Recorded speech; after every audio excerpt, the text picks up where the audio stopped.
საღამომშვიდობისა პატივცემულო ტელემოყურებლებო, ეთერშია გადაცემა ჟურნალისტის დღიურები ტელეკომპანია TV12-ის არხზე.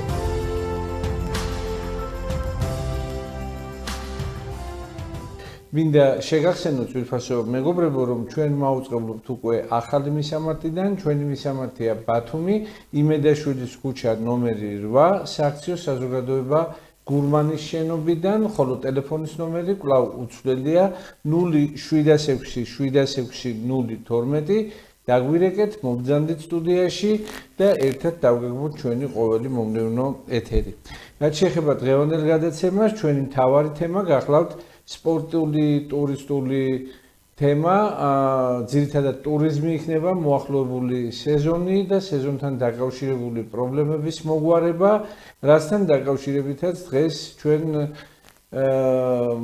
გვიპასუხებს ჩვენი სპორტულ-ტურისტული გადაცემა სტარტის ავტორი და წამყვანი ბატონი ჯემალ არობელიძე და აქვე გეტყვით იმასაც, რომ ბატონი ჯემალი არა მარტო ტელესივრცეში ნაცნობი პიროვნება თქვენთვის, არამედ გახლავთ ძველი სპორტულ-ტურისტული მუშაკი თავისი გამოცდილებით და ახლახან დაფუძნებული ტურისტული ასოციაციისა და ტურისტული კომპანია ზღვის ნიავის ერთ-ერთი თანადამფუძნებელი. საღამომშვიდობისა ბატონო ჯემალ, უღრმესი მადლობა იმისთვის, რომ ხართ დღეს ჩვენი გადაცემის მონაწილე, ასე ვიტყვი და არასტუმარი, იმიტომ თქვენც ხართ მასპინძელი ამ სტუდიაში და მინდა რომ თქვენი გამოცდილება, თქვენი ცოდნა ამ დარგის ირგვლივ გაუზიაროთ ჩვენს მაყურებელსაც. ახლახან შეიქმნა ტურისტული ასოციაცია და ასევე შეიქმნა კომპანია ზღვის ნიავი, რომელსაც ვეტყვი ჩვენს მაყურებელს, რომ ასევე გამოცდილი მუშაკი ბატონი სულიკო ჯინჯარაძე ხელმძღვანელობს. ბატონი სულიკო უნდა ყოფილიყო დღეს ჩვენი გადაცემის სტუმარი, მაგრამ მიზეზთა გამო არ მოხერხდა მისი სტუმრობა დღეს სტუდიაში, თუმცა მინდა დავპირდე ჩვენს მაყურებელს, რომ ჩვენ აუცილებლად მოვიწვევთ მას და ის თავის საქმესაც ეტყვის ჩვენს მაყურებელს, მით უმეტეს საქმელი ბევრი აქვს, რადგან იგი ახლახან დაბრუნდა ქალაქ მოსკოვიდან, სადაც საერთაშორისო ტურისტულ გამოფენაში მიიღო მონაწილეობა. ბატონო ჯემალ, მოდით დავიწყოთ საუბარი კარს მომდგარ ტურისტულ სეზონზე. მე მინდა ძირითადი აქცენტები მაინც ქობულეთზე გავაკეთოთ, იმიტომ რომ ქობულეთში დაფუძნდა ეს ასოციაცია და ეს ტურისტული კომპანია. რა იყო მიზანი ამ ასოციაციის დაფუძნებისა პირველ რიგში და რა თემებზე დაიწყეთ მუშაობა უკვე? ბატონო ჯემალ, პირველ რიგში დიდი მადლობა იმ ყურადღებისათვის, რასაც თქვენ იჩენთ ჩვენი განყოფილების მიმართ და განსაკუთრებით ტურიზმსა და სპორტული ტურიზმის განვითარებაში ავტონომურ რესპუბლიკაში. მოდით სანამ თქვენ შეკითხვებს უპასუხებთ, რაღაცნაირად ორად გავყოფთ ამ შეკითხვას და პირველი შეკითხვის პასუხად ეს ინიციატივა, რაც ჩვენ გამოგვიჩნდა, მინდა მოგახსენოთ, რომ ეს დაფუძნებული არის ხელისუფალის ესოდენ ყურადღებაზე, რაც დაკავშირებულია ტურიზმის სფეროს განვითარებასთან, როგორც რეგიონში, ასევე სრულად საქართველოში. სამადლობელი სიტყვა მინდა უთხრა ბატონ სულხან თამაზაშვილს, დავით გაბაიძეს, თინათინ ზოიძეს, ირაკლი კობახიძეს და აქვე მინდა ხაზზე გაუსმა ირაკლი კობახიძის, ბატონ ირაკლი კობახიძის ინიციატივა იმის შესახებ, რომ ქვეყანაში აიგზალა ესე იგი საზღვარგარეთიდან შემოსული გიდების საქმიანობა. ეს უბრალო საქმე არ არის, ეს ისტორიული ფაქტია, ამას ჩვენ დიდი ხანია ველოდით ტურიზმის მუშაკები, სპორტის მუშაკები და დაესვა იმ განუკითხაობას წერტილი, რასაც შემოსული გიდები, ასე რა ვთქვათ, ღაღადებდნენ თავიანთ კონტინგენტის წინაშე და აქ საკითხი ეხება არა მარტო ტურისტულ სფეროს და მის საქმიანობას, არამედ ისტორიას, გეოგრაფიას, ჩვენ წარსულს და აწმყოს. სხვათაშორის შეგაწყვეტინებთ ბატონო ჯემალ, ამ თემას არაერთი პუბლიკაცია მიუძღვნა თავის დროში გაზეთმა აჭარაპიესმა და ტელეკომპანია TV12-შიც გაკეთდა სპეციალური გადაცემა, იმიტომ რომ უცხო ქვეყნიდან შემოსული გიდები, როცა აწარმოებენ თავიანთ საქმიანობას ტურისტული ჯგუფების წინაშე, ისინი ბუნებრივია თავს ახვევენ ტურისტებს იმ ქვეყნის აგიტაცია, პროპაგანდას და იდეოლოგიას, რაც მათ ინტერესებში არის და არა ჩვენი ქართველების ინტერესში და მე არ დავასახელებ ქვეყანას, მაგრამ აკრძალულიც კი ქონდათ მათ ტურისტულ ჯგუფებს სხვა ეროვნების გიდებს ეწინან მძღოლად და გაეწიათ საექსკურსიო მომსახურება. ამ მხრივ ეს საქმე მართლაც მისასალმებელია. სწორედ ზანდებით და თქვენი შენიშვნა რა თქმა უნდა ფასოვანია, ღირსეულია და თქვენც აღნიშნეთ რომ ჩვენ ერთად დიდი ხანია ვიბრძვით ამ დილემის გადაწყვეტის შესახებ და ბატონმა ირაკლიმ ეს თემა გადაწყვეტა. მე მინდა რევოლუციური გარდაქმნების შესახებ კიდევ ერთხელ ხელისუფლებას მოვახსენო და მხედველობაში მაქვს ის გარემოება რომ ხელისუფალი ქმნის ტურისტულ სამსახურიების ტურისტულ ინფრასტრუქტურის გაჯანსაღების უნიკალურ სფეროს ჩვენ ხედავთ ავტონომურ რესპუბლიკაში უსახურის შენობების, უკანონო შენობების დემონტაჟს, ჩვენ ხედავთ ბაქ-პარკების განაშენიანებას და გაბწყინებას, ჩვენ ხედავთ ტურ სამსახურების აღორძინებას და იცით რომ ყოველივე ამან მიაღწია უმაღლეს დონეს, ევროდონეზე, მსოფლიო დონეზე რითაც ესე იგი ხაზი გაუსვენ რეგიონის პრიორიტეტს და ეს სწორედ ასე არის რომ აჭარასწორად გამოირჩევა ტურისტული პრიორიტეტით ეს კარგია წარმატებები მიღწევები მაგრამ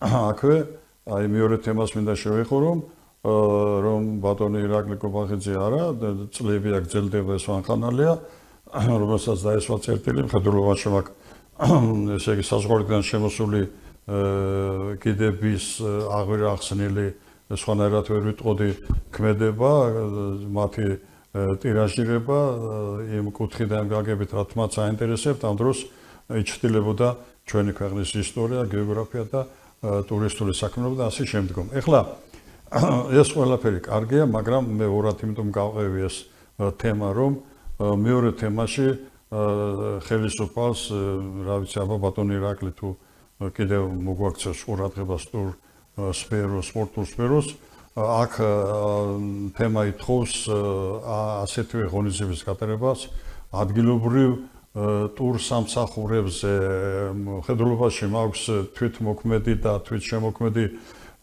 ტურისტული გიდები, ექსკურსია მძღოლები, რომლებიც ტრაფარეტისა და სხვადასხვა ლოზუნგური საშუალებების გამოყენებით ეწევიან ტურ მომსახურებას, რაც უკანონოა, ამავე დროს დამაზიანებელია ზიანდება სახელმწიფო ბიუჯეტი, ზიანდება პროფესიონალი მოსწავლეები, რომლებიც სტუდენტები უпроსორად, რომლებიც წლების მანძილზე სწავლობენ ტურ სამსახურების შინაარსობრივ მიმართულებას და არ აქვენ საშუალება რომ რეალიზაყოთ თავისი თავი.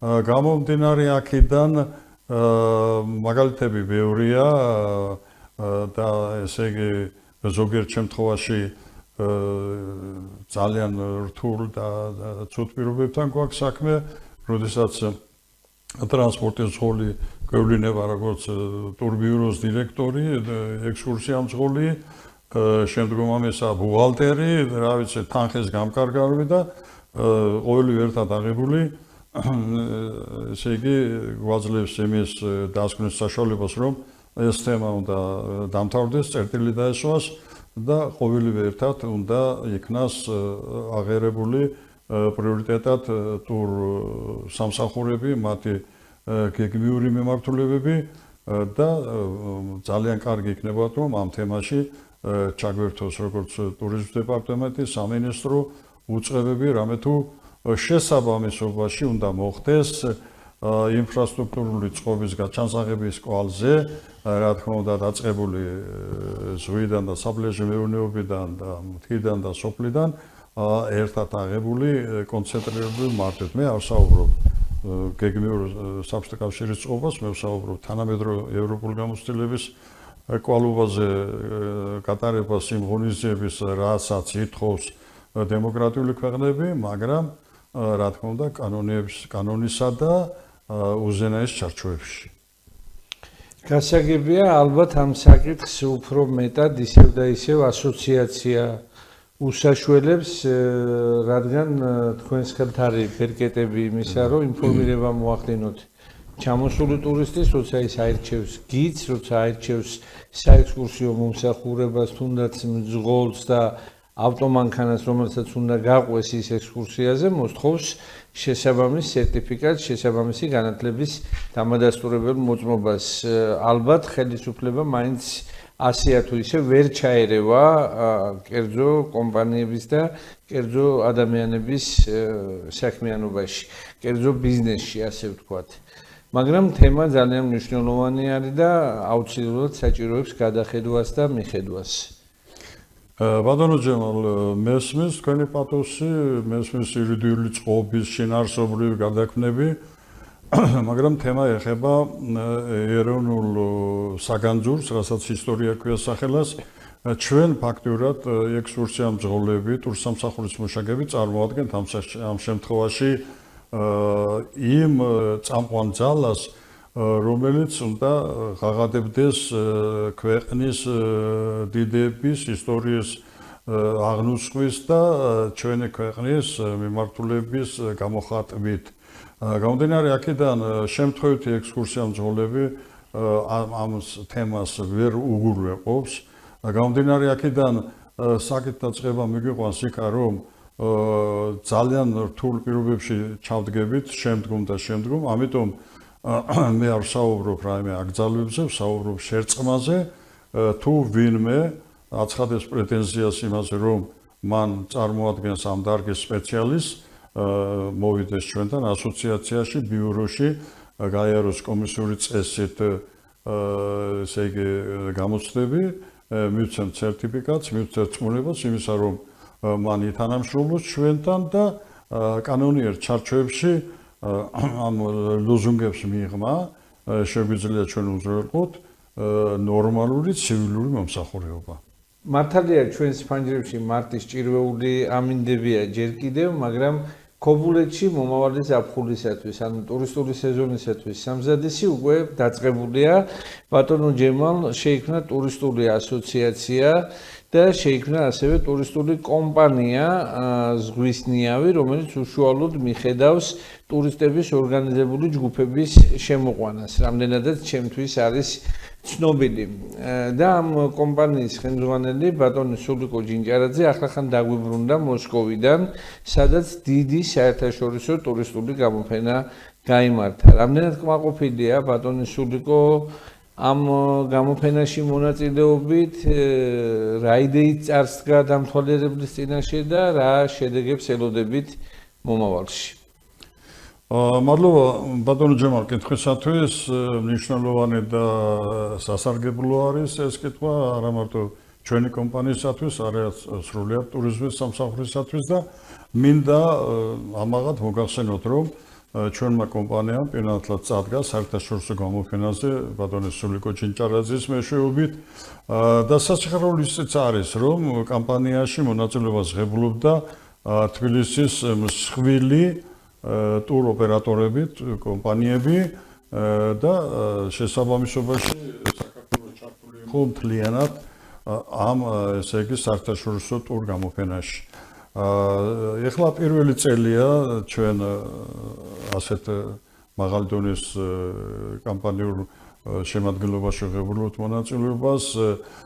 ფაქტურად წლის განმავლობაში დაგეგმილია ყველა და ყოველივე სამსახურებების ხელშეკრულების გაფორმება, მაგრამ ჩვენ მაინც შევძელით ბატონი სულიკო ჯინჯარაძე 30 წელი მოღვაწეობდა და ხელმძღვანელობდა მოსკოვში საერთაშორისო ტურ კომპანიას, მას ხავს იქა მეგობრები, შეიძლება ასე ითქვას, ნაცნობები, რომლებიც გამოჩნდნენ და რამდენიმე კომპანიასთან გავაფორმეთ ხელშეკრულება და გუშინ გავიგეთ, რომ ანუ კომპანიის, ტურისტული კომპანიის ახლად დაფუძნებულის ნაღვაწი უკვე წლევანდელ სეზონზევე გამოჩნდება. გამოჩნდება. დიახ, ერთი პრობლემა ბატონო დიდი ჯემალ. მიღწევა.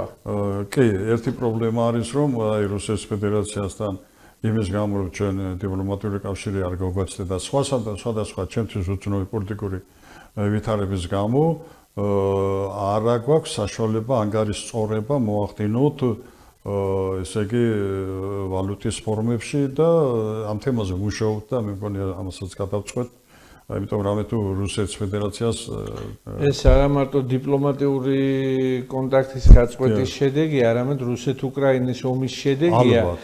რუსეთი დასანქცირებული არის, მას არ აქვს ვალუტაში მოძრაობის საშუალება, რამდენადაც ჩვენთვის ცნობილია. ესე იგი რუსული ფულის გადმორიცხვის საშუალება არსებობს, სხვა ვალუტის არა და ეხლა საბოლოო ჯამში რომ ესე იგი საკითხს მივადექით საბანკო სისტემაში გამოდგა ისიც რომ არც რუსული ვალუტის ჩარიცხვა არ შეიძლება მე კონვერტაცია არ ხდება და ასე შემდეგ და ნუ ამას ჩვენ სამუშაო სტილში გადავწყვეტ ეს არა დიდი პრობლემა თავარი ამოცანა რომ ჩვენ ვართ და ვიქნებით ერთ-ერთი ასე რომ ვთქვათ ის მშვიდობის მტრედები რომლებიც და წარმომადგენლობა რომლებიც დაათმობს რუსეთის ფედერაციასთან საკითხს ერთ-ერთი საკმაოდ დიდი ბაზარია და ჩვენთვის მომგებიანი რუსეთი ფაქტიურად რუსეთი, ბელორუსი, ყაზახისტანი ეს ქვეყნებია რომელსაც ჩვენ ვოპერირებთ, რომელთანაც ჩვენ გვაქვს კავშირი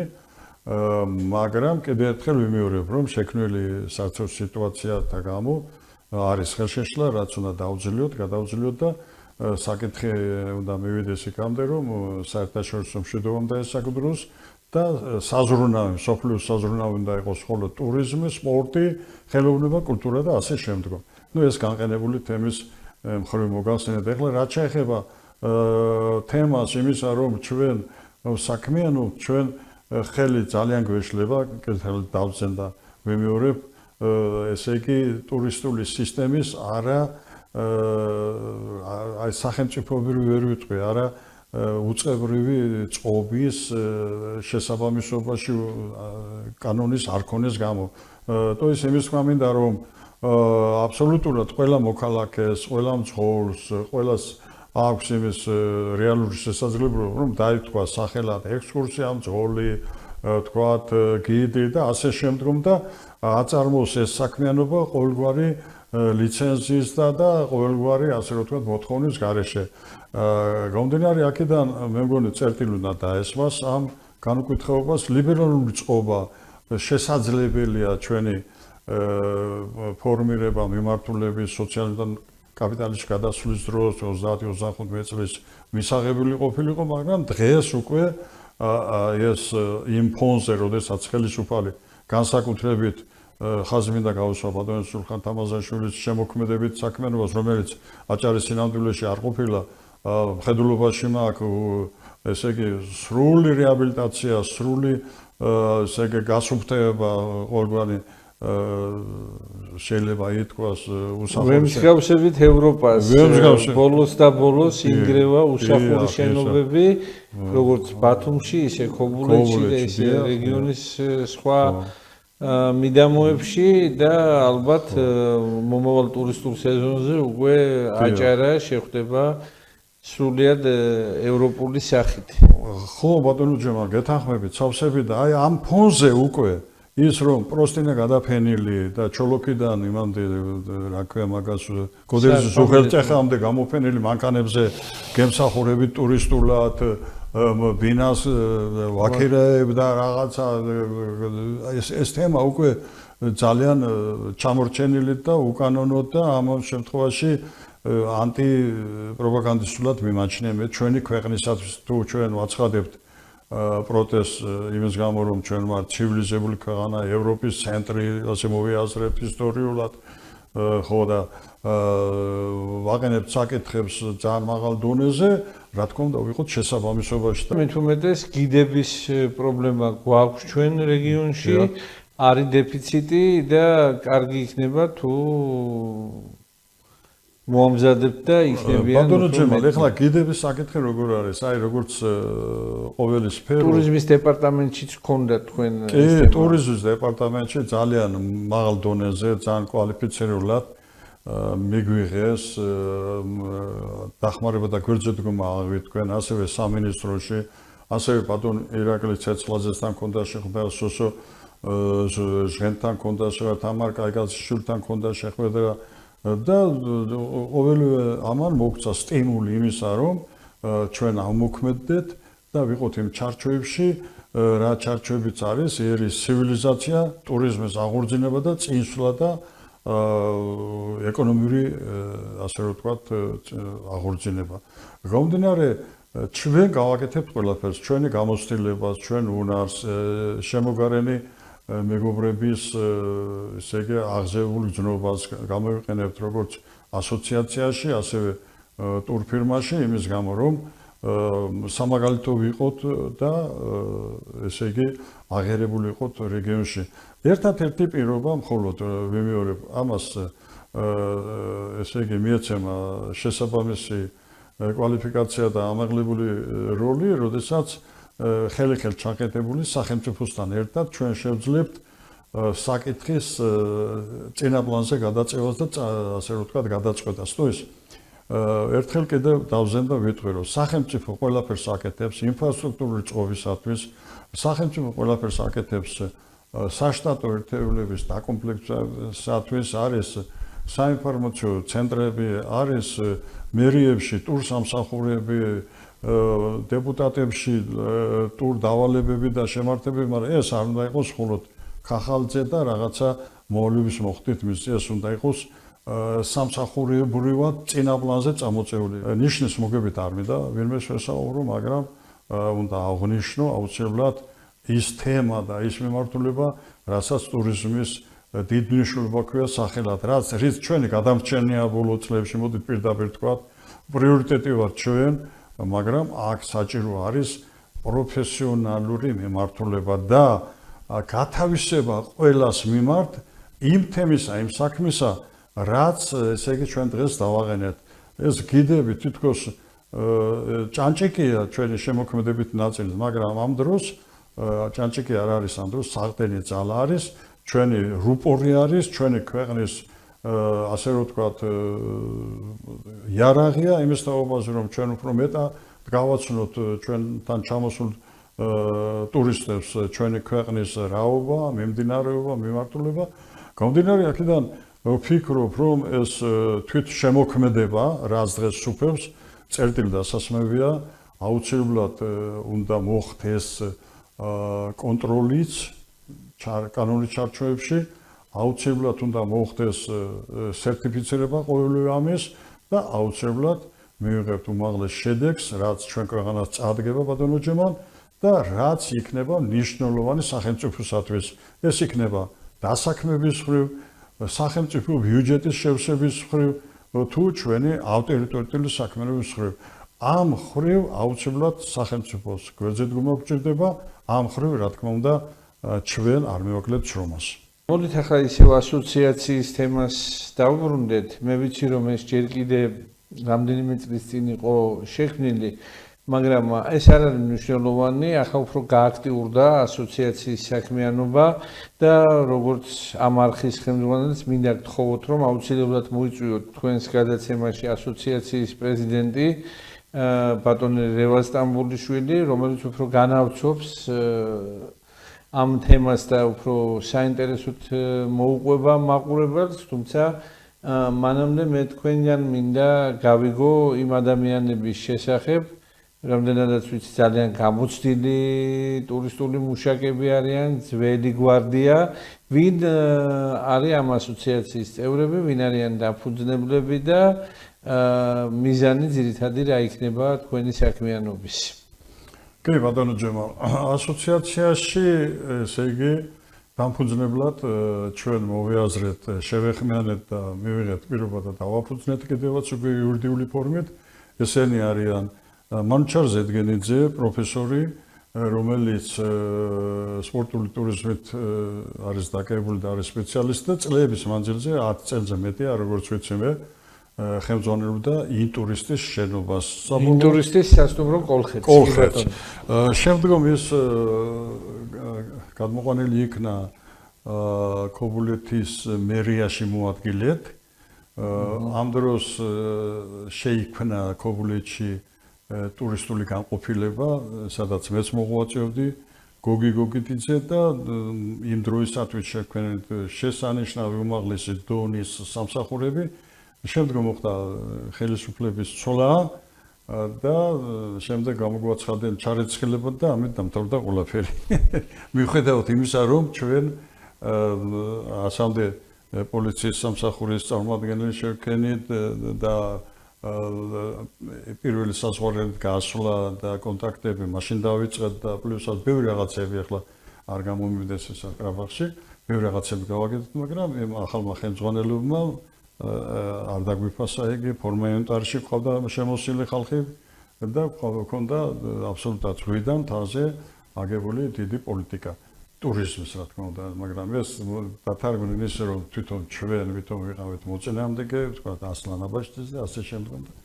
ნუ ეს წარსულია. შემდგომ ეხლა ამით რაზე გაუსვიხავს და რა თქმა უნდა ჩვენ უდიდესი გრანდიოზული გამოცდილება გვაქვს. ჩვენ ვართ იმ სათაებში მდგომი ხალხი, როდესაც აჭარაში დაიწყო ტურისტული საქმიანობა. ეს ჩვენი დაფუძნებულია, ჩვენი გავრცობილია. შემდგომ მიზეზთა გამო რა თქმა უნდა ასაკისა თუ რაღაცა გამოთიშული ვიყავით და ეხლა გადავწყვიტეთ რომ როდესაც ვხედავთ რომ 30 წლის მანძილზე თქვა ქობულეთში არ მუშაობს საქსკრუსო სამსახური რომ მოქალაქეს ადგილობრივ მოსახულებას სკოლებს შემდგომ ამისა ჩამოსულ ტურისტებს არ აქვს საშუალება მიმართოს ვიღაცას ამ შემთხვევაში თქვა ტურისტულ სამსახურს გარდა იმისა რომ ქუჩაში რადგანს ხალხი ავიღეთ ვალდებულება ახალი ხელისუფალების მხარდაჭერის იმედით რომ შევქმნით ეს სამსახური. რა შეიძლება უდიდესი ბიზნესმენი და დიდი პიროვნება ბატონი თემურ ჭონია ხელმძღვანელობდა და დაფუძნებას ასოციაციის ქობულეთში 10-12 წლის წინ შემდგომ რატი მეგრელიძემ განაცვლა ეს საქმე, მაგრამ შემდგომ შეჩერდა და ჩვენ აღვადგინეთ დღეს. აღდგენის პირობებში ახალგაზრდა კაცი ბატონი რევა სტამბოლიშვილი ავრჩიეთ, მოგახსენეთ მანჩარ ზედგენიძე წევრი, გოგი გოგიდიძე ყოფილი კურორტის მართვის თავმჯდომარე, რომლის დროსაც აეტის ძეგლი, ივერის შენობა ჰორიზონტის შენობა იქნა აგებული საკურორტო დარბაზი და რა ვიცი ყველაფერი რაცა ქობულეთში დაკავშირებული იყო გოგი გოძთან. აი ასეთი პიროვნება ამას უსვამხავს. შემდგომ ესე იგი ავირჩიეთ ნუგზარ ჟორდანია, ჩვენი ისტორიკოსი და ასევე წამყვანი სპეციალისტი ჩვენ დარგში სერტიფიცირებული ტარიელ ვერულიძე, ყოფილი ქალაქის მერი და მე ჩვენ გადავწყვიტეთ შევქმნით კიდევ ერთხელ მიმეორებ ხელისუფალების გვერდედგომის იმედით და გვინდა რომ ჩვენ შვილებს მომავალ თაობას გადავცეთ ის გამოცდილება, ის მიმართულება, რასაც ჩვენ წლების მანძილზე ვემსახურებ და რის საფუძველზეც დღეს ისეთი ასე განაგრძობთ მე ვიტყოდი ბრწყინვალე საქმეს, მაგრამ არის ნიუანსები, რომლებიც გამოსწორებას ითხოვს. მე მესმის რომ სახელმწიფო მიმართულება, მისი სტრუქტურული წყობა ზოგიერთ შემთხვევაში არ გვაძლევს რეფორმების საშუალებას, მაგრამ ჩვენ ეს ნაბიჯი უნდა გადავდგათ და განსაკუთრებით პირველ რიგში გეუბნებით კიდების სამსახურის მობილიზებაში, მათ ესე იგი ლიბერალური საქმიანობის შეკვეცაში და ამას ყველაფერს უნდა დაქვემდებარება, რა თქმა უნდა, ნორმალურ შემოქმედებით საქმიანობაში, რაც აღდგება ჩვენ ქვეყანას, ჩვენ რეგიონს და საზოგადოოდ ჩვენ ახალგაზრდობას. ეხლა თქვენ ბრძანეთ ასოციაციის მიზნი. არის ასეთი მომენტი, ეხლა ჩვენ ქობულეთელები ვართ, ვიცით და მთელ აჭარაშიც შეიძლება ასეთი მომენტები იყოს. რა მომენტია იგი? ვიღაცა განყენებულმა პირობებმა, თქვა სომეხია, თათარია, ამაზე მნიშვნელობა არ აქვს. ქობულეთში შეიძინა ერდროს ეს ამთავრობას ანეხება გარკვეული პერიოდის წინ ტერიტორია. ასეთია ჩვენთან ძვალსახსართა ტერიტორია, სპორტ სკოლის უკან ტერიტორია, აქეთ ფიჭუნარში შემოსა იქ. ნუ ბევრი ტერიტორიები და ივერის ტერიტორია, ინტურისტი და რა ვიცი, რომელიც არაერთხელ გადაიყიდა. ბევრი დარჩენილია ისე. ეხლა რა ხდება? უსახურის სახლები, ბატონო ჩემო, ტერიტორია წლებია 30 წელია დაკონსერვაციაში. ხო და ასეთი რამე ხდება, რომ როდესაც ვკითხულობთ ამ საკითხს, ეს არის კერძო და კანონმდებლობით ჩვენ შეხება არ შეგვიძლია. ეხლა კანონმდებლობით არ ვიცი მე რა შეიძლება და რატო არ შეიძლება, მაგრამ მე ერთი რამე ვიცი, რომ ეს დაუშვებელია. უსახური სახლები ქალაქის ცენტრში, ძველი უნივერმარკი, თქვათ, ვიღაცის პატრონობაში არის, არ არის, ეს გასარკვევია, მაგრამ თემა არის ერთი, ბატონო ჯემალ, რომ ჩვენ საკითხ და წვევით უნდა მივიდეთ იქა, რომ ჩვენ საზოგადოებრივ ამ შემთხვევაში ასოციაციამ კაცრად უნდა დააყენოს საკითხი. მოთხოვს მეპატრონოს, თუ ის ფიქრობს იქ რაიმეს აშენებას, დაუთქვათ ვადა და აშენოს კეთილი, პატიოსანი და ხელ შეუწყობთ. თუ არა და ასე 20 და 30 წელი რომ ეს ჩემია და მე უნდა გადავყიდო $20 კვადრატული მეტრი 800 და $1000 და $1500 და ამას ველოდები, ეს უნდა გამოვრიცხოთ და აქ ჩვენ უნდა ვიყოთ შეუვალი და ყისერად უნდა გადავწყვიტოთ საქმეები. რამე თუ იმ ტოლფარდოვნობას რაღაც ხელისუფალი აკეთებს, ამშვენებს და ალამაზებს, ეს რა ვიცი მე დაბომბილი სახლები და მიტოვებული, გატყეთ-ქცეული ტერიტორიები ამახინჯებს ჩვენ კურორტ-ქალაქს, ხო? მე ვფიქრობ, ქობულეთის ხელისუფლებამ მაინც უნდა სცადოს მოლაპარაკება ამ ხალხთან, მეპატრონეებთან, მოხდეს მათი გამოსყიდვა და შეიქმნას დამატებითი რეკრეაციული ზონები, იმიტომ რომ მშენებლობის ბუმია ახლა წამოსული ქობულეთისკენ, მიდის მრავალსართულიანი კორპუსების მშენებლობა და რომ არ იქცეს ქობულეთიც ისეთ ჩაბეტონებულ ქალაქად ზღვისპირა ზოლი, როგორც ბათუმში გვაქვს ეს პრობლემა. რა სიტყვით, ამაზე თუ მუშაობს ასოციაცია? დიახ, ბატონო ჯემალ, ამაზეც მუშაობ და ჩვენ დავაყენებთ საკითხებს, გლობალურ საკითხებს, იმის თაობაზე. აი მაგალითად, ვიღოთ ჩვენი სპორტსკოლა.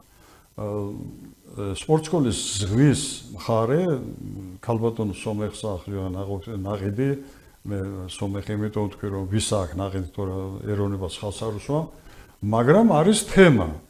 ეხლა რა არის პრიორიტეტული და კარგი ქობულეთი? ქობულეთის სპორტსკოლა არ აქვს. ნიკოლოზას დროინდელი კანიუშნა, ჩემი სპორტ კომიტეტის თავმჯდომარეობის დროს გადაკეთებული იყო სპორტსკოლა და დღესაც არის საშიში. 100-ზე მეტი წლის შენობა შეიძლება ჩამოინგრეს. ახლა ისმის კითხვა. სპორტული სკოლა, როგორც ასეთი, სად უნდა აშენდეს? არის ბევრი პირობა, იქ დავიწყეთ თქვათ ძველი სახანძროს გვერდზე მე-6 სკოლასთან, მე გადმოვედით და ფიქრობთ რევას შელებაცის სახლის წინ პარკში ყოფილი VVS ტურბაზა ქობულეთის ტერიტორიაზე.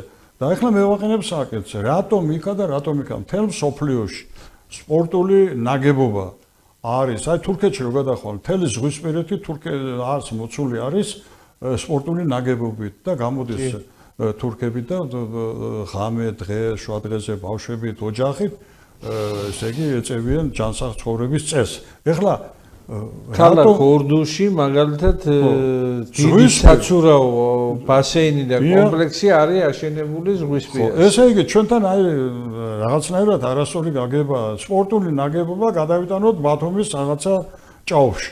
ან და ქობულეთის საღანძრო ესე იგი სამსახურის უგან. რატომ კაცო? ქობულეთს აქვს თავისი შესანიშნავი ლოკაციური ადგილი, რომელიც ძველებმა მიიღეს, ესა არსებული სპორტსკოლა, ხო?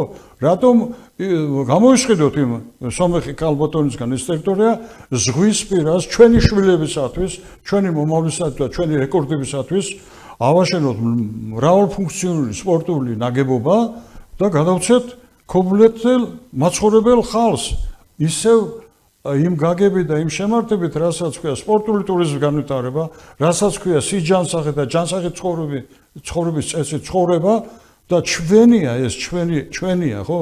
რატო ვაძლევთ და ვიღაცას ინტერესის გამო რომ იქ რაღაცა და ის ახლა მე არც უფლება მაქვს მაგის და არც ისა, მაგრამ რატომ რიზგულიზა? გავაკეთოთ იქვე, გავაფართოვოთ იქვე.